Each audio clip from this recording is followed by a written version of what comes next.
Paul, that game really was ugly. If you're a player, do you take that one home with you, or do you just shake it off and say, hey, listen, that's just one of those games? Well, you have to shake it off, but you kind of look in the mirror at the end of that game and wonder, why were we so flat? Why did we just basically give a game away? And, you figure that you're going to score some runs off the guy pitching, and you just didn't do it. And some of the weaknesses showed up, the offense and Teixeira being out. But just a flat game, especially coming off the Cincinnati series, just getting into the second half that looked like such a positive thing.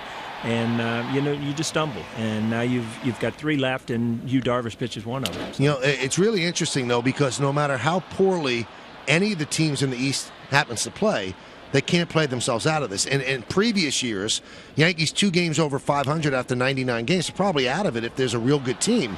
But the Orioles have problems with their pitching. Toronto is not a great team. The Red Sox are getting back into it. So the Tampa Bay Rays, I don't think anybody's running away with this. No, but that's what makes games against the Texas Rangers important, because you're going to have to play a lot of division teams. And right now, on paper, some of those teams are better than you, and I don't think that the trades are over with. I think Cashman's going to do more. So, you win every single day you have an opportunity, and every time you take the field against the Texas Rangers this year, because of their injuries, you have a chance to win. All right, what do you think of the Headley deal? David Cohn tweeted out earlier that it reminds him of when the Yankees got Scott Brosius, and Scott was so important for your championship teams. No doubt about it. I mean, there's such an upside. Is there a kind of a question mark every single time you make a trade? Absolutely. But I think that the upside is much bigger. I mean, he's not on a long-term contract, so you're not stuck on that. You have an opportunity.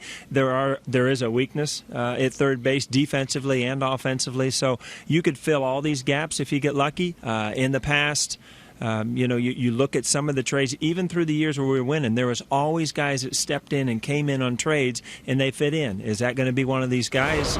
We'll find out soon. I know a lot of fans feel like this. We're talking with Paul O'Neill here on the Michael Kay Show. I just wonder, because you've done it, and you've seen people that do it, can you get elevated just by putting on that uniform and being around a team with a winning culture? Oh, there's no doubt about it, and you can get elevated by just getting out of a situation. The San Diego Padres are not a good team. I mean, you go to the game every day knowing chances are you're going to win. Chances are you're not going to see the playoffs. All of a sudden you step into New York where there's 30 or 40,000 people with an opportunity to win the American League East in a pennant race. I mean, yeah, a fire is lit.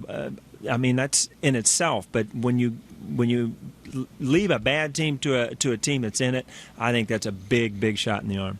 I look at this team, and I was talking about this earlier in the show, Paul. You're probably in your car driving here, so you might have heard it. I believe that when you build a team, you've got to have power in the corners.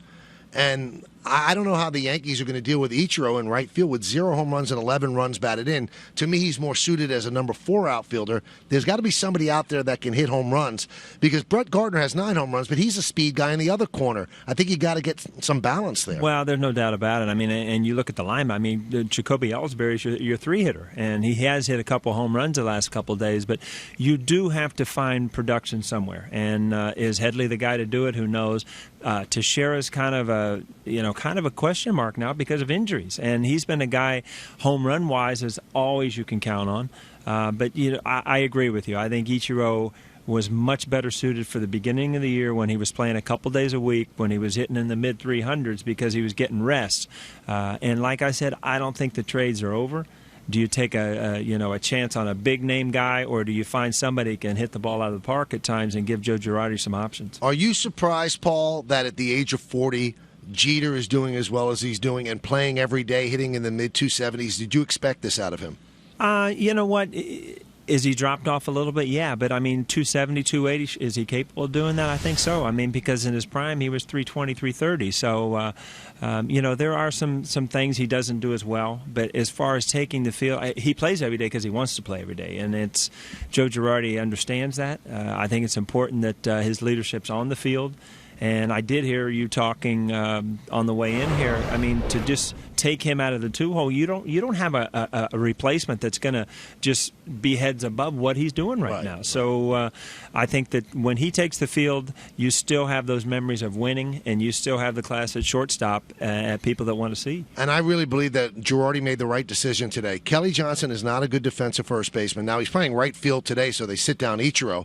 You should have both of the catchers in the lineup because they could both both hit. Now, then neither one of them, Cervelli or McCann's the first baseman today, is going to be great defensively, but this team needs to hit. I mean, yesterday's offense, Kelly Johnson was the number 5 hitter in the lineup yesterday. Right, and again, I sent this question out to you last night. I mean, what do you expect from Johnson? Is he far below what they expected, or do you think he could have a big second half? I really don't know. But again, your pitching has been adequate. Your bullpen's very good. So it's a matter of scoring runs, especially against a team that's used to losing. They're sending guys out there yesterday with a 10 ERA. I mean, they're used to giving up runs. You need to score runs, and that's why the Yankees have not been great at home this year. They haven't scored enough runs. Sunday is a big day. Sunday's Paul O'Neill bobblehead day. Yeah.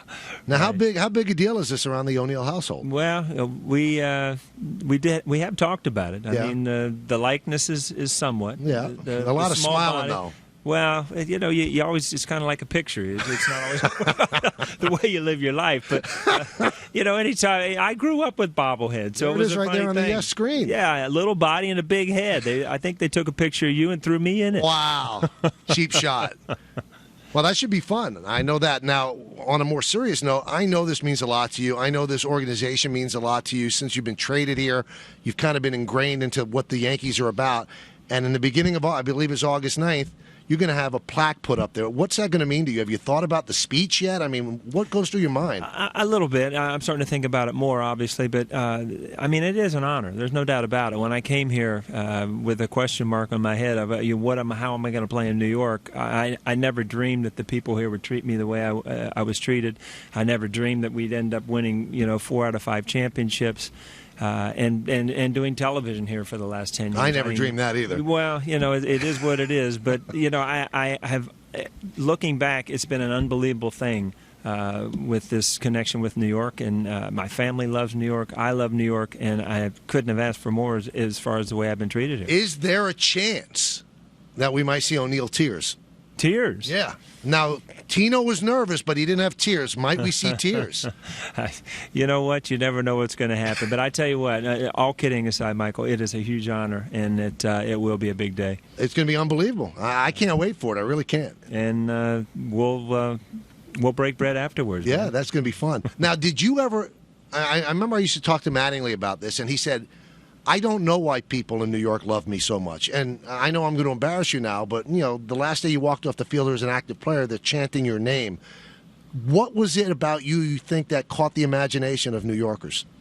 Again, I really don't know one specific thing. I think people appreciate winning teams, and obviously I was part of a winning team. I think that has a lot to do with it. But basically, I look at it, I cared if we won or lost. And I think that Yankee fans care if the Yankees win or lose. I truly believe that if you check the pulse of the city, you can tell basically the moods on people's faces, whether the Yankees are on a winning streak or a losing streak. It's an unbelievable thing.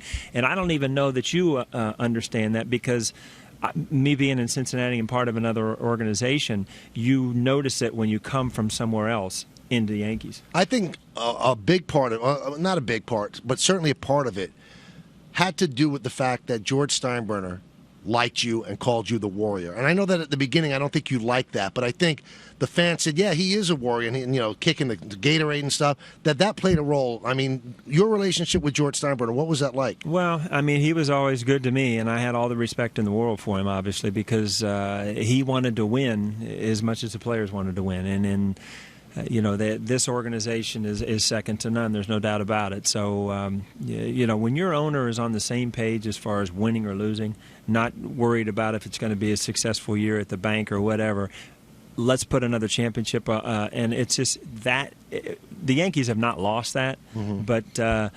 Steinbrenner was the best at it.